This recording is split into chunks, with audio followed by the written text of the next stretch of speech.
আপনারা দেখছেন MN Bangla news. প্রথমেই দেখে নেব আজকের 40টি গুরুত্বপূর্ণ খবর।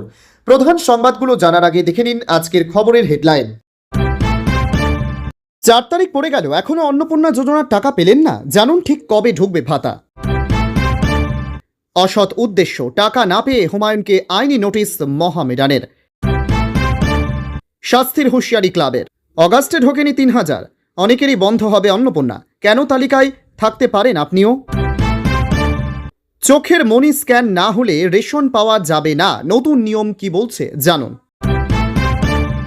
অন্নপূর্ণার টাকা কবে ঢুকবে? অগাস্ট মাসের কিস্তি নিয়ে বড় কথা জানালো সরকার। ট্রেনের শৌচালয়ে বসে গাঁজা পাচারের চেষ্টা, 3 মহিলাকে হাতে নাতে ধরল জিআরপি, উদ্ধার মাদক।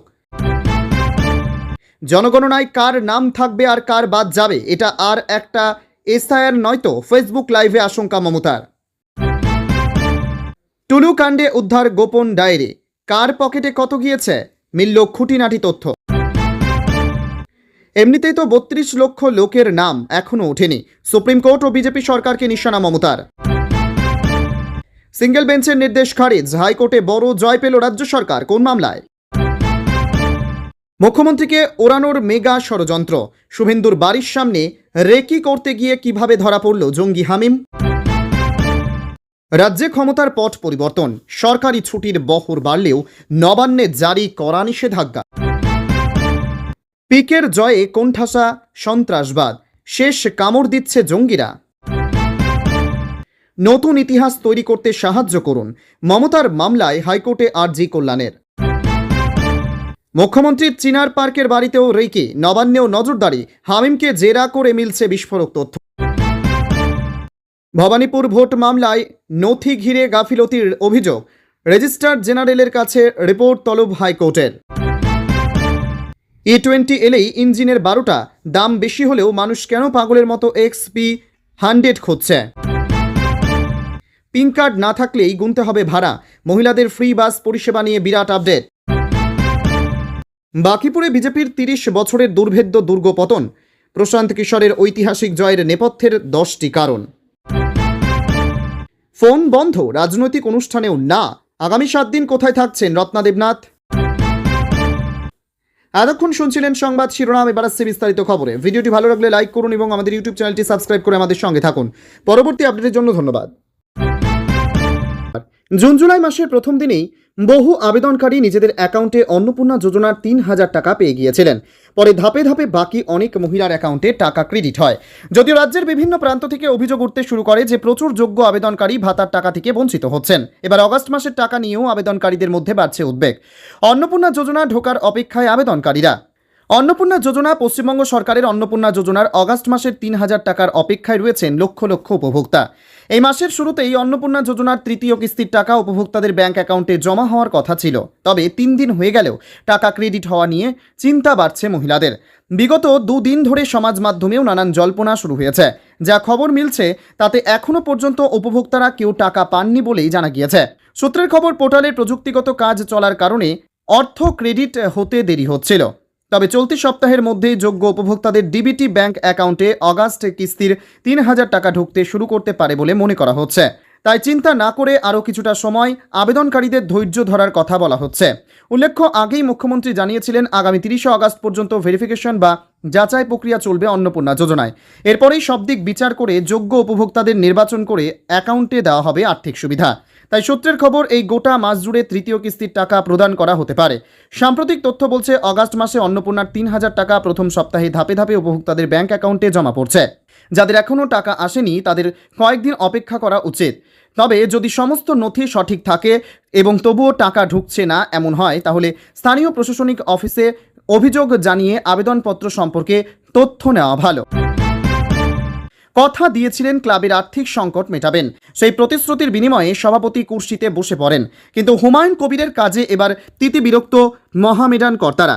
দিন কয়েক আগেই শোনা গিয়েছিল হুমায়ুন সই করা চেক বাউন্স হয়েছে, সেটা একবার নয়, টানা 3 বার। গোটা ঘটনায় মহামেডান কর্তাদের মধ্যে অসন্তোষ বাড়তে থাকে। অবশেষে আইনি নোটিশ পাঠানো হলো নওদার বিধায়ককে। সোমবার হুমায়ুনকে পাঠানো নোটিশের সারমর্ম হলো বিধায়কের সই করা চেক থেকে অর্থ মেলেনি। এহেন আচরণের পর ক্লাবের প্রতি হুমায়ুনের উদ্দেশ্য নিয়ে এই মহৎ উদ্দেশ্যটা আইনত শাস্তিযোগ্য। তবে আমজনতা উন্নয়ন পার্টির বিধায়ককে এখনও সময় দিয়েছে মহামেডান শিবির। নোটিশ পাওয়ার 15 দিনের মধ্যে প্রতিশ্রুতি মতো অর্থ মিটিয়ে দেওয়ার জন্য অনুরোধ করা হয়েছে হুমায়ুনকে। সেটা না হলে দেওয়ানি এবং ফৌজদারি মামলা দায়ের হবে বলে হুঁশিয়ারি দেওয়া হয়েছে হুমায়ুনকে। উল্লেখ্য, বাংলায় পালাবদলের পরেই ঢেলে সাজানো হয় মহামেডান ম্যানেজমেন্ট ক্লাবের সভাপতি পদে বসেন নওদা এবং রেজিনগরের বিধায়ক। দায়িত্ব পেয়েই তিনি বলেছিলেন ক্লাবের 13 কোটি টাকার দেনা মেটাতে সাহায্য করবেন। তারপরেই শুরু হয় চেক বাউন্স পর্ব। সূত্র মারফত জানা গিয়েছে মোট 1.5 কোটি টাকার চেক দিয়েছে নওদার বিধায়ক, কিন্তু 3বার সেই চেক বাউন্স করেছে। তা সত্ত্বেও ক্লাব কর্তাদের আবারও প্রতিশ্রুতি দিয়েছিলেন হুমায়ুন, কিন্তু চতুর্থবারের আশ্বাসও সম্ভবত ব্যর্থ হয়েছে। জানা গিয়েছে 15 জুনের মধ্যে নির্দিষ্ট অঙ্কের অর্থ জমা দেওয়ার কথা ছিল হুমায়ুনের। দীর্ঘদিন কেটে গেলেও এক পয়সা মেলেনি। সে কারণে ক্লাবের সমস্যা বেড়েছে, ফুটবলার বেতন বকেয়া রয়েছে। যদিও ক্লাব কর্তাদের উদ্যোগে বকেয়া অর্থ মিটিয়ে ফিফার নির্বাসনের খাড়া এড়িয়েছেন মহামেডান। হুমায়ুনের এহেন কাজে ক্লাব কর্তারা সকলেই ক্ষুব্ধ। নতুন কাউকে সভাপতি করার কথাও ভাবছেন ক্লাব কর্তারা, এমনটাই সূত্রের খবর। সেই নিয়ে কর্তাদের ঘনিষ্ঠ মহলে ইতিমধ্যেই শুরু হয়েছে আলোচনা। এবার আইনি নোটিশ দিয়ে কি হুমায়ুনকে সরানোর প্রক্রিয়া শুরু হলো? রেশন নিয়ে ব্যাপক কড়াকড়ি শুরু হয়েছে। দুর্নীতি আটকাতে একেবারে বদ্ধপরিকর সরকার। এ আবহে মঙ্গলবার থেকে রাজ্যে নতুন স্মার্ট পিডিএস সিস্টেম চালু হচ্ছে। এর পাশাপাশি চোখের মনি স্ক্যানের নিয়ম আসছে। অনেকের প্রশ্ন, চোখের মনি স্ক্যান না হলে কি রেশন পাওয়া যাবে না? এবার এই নিয়ে বড় আপডেট দিল খাদ্য দপ্তর। রেশনে চালু হচ্ছে নতুন নিয়ম। আগামীকাল থেকে রাজ্যে স্মার্ট পিডিএস অ্যাপের মাধ্যমে রেশন বন্টন শুরু হবে। খাদ্য দপ্তরের দাবি, নতুন পদ্ধতিতে রেশন বিতরণ আরও দ্রুত, স্বচ্ছ ও জালিয়াতি মুক্ত হবে। যিনি রেশন নিচ্ছেন তার পরিচয় যাচাই করার ওপর জোর দিচ্ছে সরকার। সেই কারণে চোখের মনি স্ক্যানের বিষয় আনা হচ্ছে, কারণ এই পদ্ধতিতে পরিচয় যাচাই অনেক বেশি নির্ভুল হয়, দুর্নীতির অবকাশ থাকে না। তবে অনেকের প্রশ্ন, কোনো রেশন গ্রাহকের যদি চোখে ছানি বা অন্য কোনো সমস্যা থাকে সেক্ষেত্রে কী হবে? জানা গিয়েছে এমনটা হলে চিন্তা নেই, কারণ কোনো গ্রাহকের চোখের মনি স্ক্যান সফল না হলেও তিনি রেশন পাবেন। আগের মতো আঙুলের ছাপ মিলিয়ে তাকে রেশন দেওয়া হবে। এক কথায়, চোখের মনি স্ক্যান করা বাধ্যতামূলক নয়, তবে সুযোগ থাকলে এটি করে নেবেন রেশন ডিলাররা। এতে সম্পূর্ণ প্রক্রিয়ায় কোনো দুর্নীতি হওয়ার সুযোগ থাকবে না। এছাড়া ময়নাগুড়ি খাদ্য দপ্তরের আধিকারিকরা বলেন, নতুন অ্যাপের মাধ্যমে দ্রুত আধার বিষয়ক তথ্য যাচাই সম্ভব হবে। ফলে একই ব্যক্তির নামে একাধিক রেশন কার্ড, ভুয়ো রেশন কার্ড, মৃত গ্রাহকের নামে রেশন তোলার মতো অনিয়ম অনেকখানি কমবে। রাজ্যে পালাবদলের পর রেশন ব্যবস্থার দিকে বাড়তি গুরুত্ব দিয়েছে নতুন সরকার। রেশন প্রক্রিয়াকে সম্পূর্ণ দুর্নীতিমুক্ত করে তুলতে তৎপর হয়ে উঠেছে রাজ্য। ইতিমধ্যে বিনামূল্যে রেশন পাওয়ার যোগ্য নন এমন গ্রাহকদের সুবিধা বন্ধ করার প্রক্রিয়া শুরু হয়েছে। এবার চালু হতে চলেছে নতুন smart PDS system. Down Kanchenjunga এক্সপ্রেসের এসি কামরার শৌচালয়ে ঢুকে 3 মহিলা গাঁজা পাচারের চেষ্টা করছিলেন। গোপন সূত্রে খবর পেয়ে মালদহ জিআরপি ও ট্রেনের কামরায় অভিযান চালায়। তখনই 3 মহিলাকে ধরে ফেলে। সেখান থেকে প্রায় 10 কেজি গাঁজা উদ্ধার করে। ট্রেনের এসি কামরার শৌচালয়ে গাঁজা পাচার চলছিল বলে অভিযোগ। এই ঘটনায় গ্রেপ্তার হয়েছেন 3 মহিলা। উদ্ধার প্রায় 10 কেজি গাঁজা। অন্যদিকে মালদহ কোর্ট স্টেশন থেকে ব্রাউন সুগার পাচারের সময় হাতে নাতে ধরা পড়লেন এক যুবক। ধৃত মোট 4 জনকে আদালতে পাঠিয়ে ঘটনার তদন্ত শুরু করেছে পুলিশ। অভিযোগ, ডাউন কাঞ্চনজঙ্ঘা এক্সপ্রেসের এসি কামরার শৌচালয়ে ঢুকে 3 মহিলা গাঁজা পাচারের চেষ্টা করেছিল। তাদের নাম প্রমীলা দেবী, অঙ্কিতা দেবী, অর্চনা দেবী। ধৃত 3 জনের বাড়ি বিহারের কাটিহারে। গোপন সূত্রে খবর পেয়ে মালদহ জিআরপি ও ট্রেনের কামরায় অভিযান চালায়। তখনই 3 মহিলাকে ধরে ফেলে। সেখান থেকে প্রায় 10 কেজি গাঁজা উদ্ধার করে। অন্যদিকে মালদহ কোর্ট স্টেশন থেকে 1 কেজি 190 গ্রাম ব্রাউন সুগার সহ এক যুবককে গ্রেপ্তার করা হয়। ধৃতের নাম রানা কুমার, বাড়ি বিহারের মাধেপুরা এলাকায়। মঙ্গলবার ওই যুবক মালদহ কাটিহার ট্রেনে ধরার জন্য স্টেশনে যান। সেই সময় অভিযান চালিয়ে ওই যুবককে গ্রেপ্তার করে জিআরপি। আগস্ট মাসটা এলেই বুকে চেপে বসে একরাশ কষ্ট আর না পাওয়ার বেদনা। এই অভিশপ্ত মাসেই তিনি হারিয়েছিলেন নিজের একমাত্র সন্তানকে। 2024 সালের অগাস্ট মাসের শুরুতেই ঘটে যাওয়া আরজি করের মর্মান্তিক ঘটনা নাড়িয়ে দিয়েছিল গোটা দেশকে। হাসপাতালের ভেতরেই নৃশংসভাবে ধর্ষণ ও খুন করা হয়েছিল তরুণী চিকিৎসককে। সেই ঘটনার পর থেকে সুবিচারের দাবিতে যিনি আন্দোলনের সামনের সারিতে থেকে লড়াই চালিয়ে গিয়েছেন, তিনি আরজি করের নিহত অভয়ার মা তথা পানিহাটির বিজেপি বিধায়ক রত্না দেবনাথ। কিন্তু লড়াইয়ের ময়দানে তিনি যতটা শক্ত হন না কেন, এক মায়ের ব্যক্তিগত শোক আগস্ট মাস এলেই যেন নতুন করে মাথাচাড়া দিয়ে ওঠে। সেই কারণেই আগামী 7 দিনের জন্য রাজনৈতিক কর্মকাণ্ড ও জনসংযোগ থেকে নিজেকে পুরোপুরি সরিয়ে নেওয়ার সিদ্ধান্ত নিয়েছেন তিনি। রবিবার সামাজিক মাধ্যমে একটি আবেগঘন পোস্ট করে রত্না দেবনাথ নিজেই এই সিদ্ধান্তের কথা জানান। তিনি স্পষ্ট জানিয়েছেন, ব্যক্তিগত কারণে আগামী 7 দিন যিনি ফোনে বা সরাসরি কারো সঙ্গে যোগাযোগ রাখতে পারবেন না। এই সময়ে কোনো রাজনৈতিক বা সামাজিক কর্মসূচিতেও তাকে পাওয়া যাবে না। তবে বিধায়কের অনুপস্থিতিতেও তার জনতার কার্যালয়ের যাবতীয় প্রশাসনিক ও অফিসিয়াল কাজকর্ম স্বাভাবিক নিয়মেই চলবে বলে জানানো হয়েছে। ফেসবুক পোস্টে নিজের কষ্টের কথা ব্যক্ত করে রত্না দেবনাথ লিখেছেন, আমি আপনাদের থেকে 7 দিন আমার ব্যক্তিগত কারণ চেয়ে নিচ্ছে। আগামী 7 দিন আমি ফোন বা সরাসরি কারো সঙ্গে যোগাযোগ করতে পারবো না। কোনো রাজনৈতিক বা সামাজিক অনুষ্ঠানে উপস্থিত না থাকার আর্জি জানাচ্ছে। আমার জনতার কার্যালয়ে অফিসিয়াল কাজ যেমন চলবে, আপনারা প্রয়োজনে যোগাযোগ করে নেবেন। আমার এই কদিনের অনুপস্থিতি আপনারা আন্তরিকভাবে মার্জনা করবেন আশা রাখি। চলতি বছরের বিধানসভা নির্বাচনে পানিহাটি আসন থেকে জয়ী হয়ে বিজেপির বিধায়ক হিসেবে দায়িত্ব সামলাচ্ছেন রত্না দেবনাথ। তবে তার এই 7 দিনের বিরতির পেছনে কোনো রাজনৈতিক কৌশল নয়, বরং স্পষ্টভাবে ফুটে উঠেছে সন্তানহারা এক মায়ের নিভৃতে সময় কাটানোর আকুল আবেদন। অগাস্টের এই দিনগুলোর মেয়ের স্মৃতিকে আঁকড়ে ধরে কিছুটা সময় আড়ালে কাটাতে চান তিনি। ভবানীপুর বিধানসভা নির্বাচনের ফলাফল সংক্রান্ত বহুচর্চিত মামলায় আবারও বিলম্বের অভিযোগ সামনে এলো। নির্ধারিত সময়ের মধ্যেও প্রয়োজনীয় নথিপত্র সংশ্লিষ্ট পক্ষের হাতে না পৌঁছানোয় মঙ্গলবার কলকাতা হাইকোর্ট তীব্র অসন্তোষ প্রকাশ করেছে। আদালত জানতে চেয়েছে কেন সময়মতো নথি সরবরাহ করা গেল না। এ বিষয়ে বিস্তারিত রিপোর্ট জমা দিতে হাইকোর্টের রেজিস্ট্রার জেনারেলকে নির্দেশ দেওয়া হয়েছে। মুখ্যমন্ত্রী মমতা বন্দ্যোপাধ্যায়ের ভবানীপুর কেন্দ্রের নির্বাচনী ফলাফল এবং ভোট গণনার স্বচ্ছতা নিয়ে প্রশ্ন তুলে পুনর্গণনার আবেদন জানিয়ে দেওয়ার হয় এবং মামলার শুনানি চলছিল মঙ্গলবার। সেই সময় তার পক্ষের আইনজীবী কল্যাণ বন্দ্যোপাধ্যায় আদালতকে জানান, মামলার গুরুত্বপূর্ণ নথি এখনও হাতে না আসায় কার্যকরভাবে শুনানি এগিয়ে নিয়ে যাওয়া সম্ভব হচ্ছে না।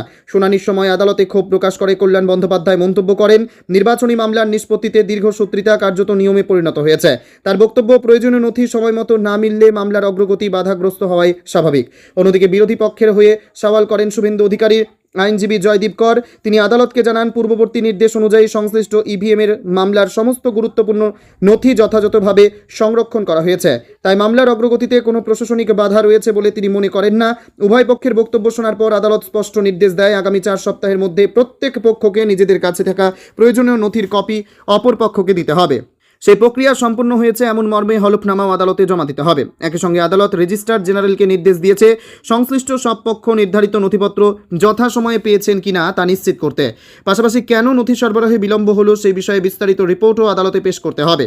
ফলে ভবানীপুর ভোট মামলার পরবর্তী শুনানিতে এই রিপোর্ট গুরুত্বপূর্ণ ভূমিকা নিতে পারে।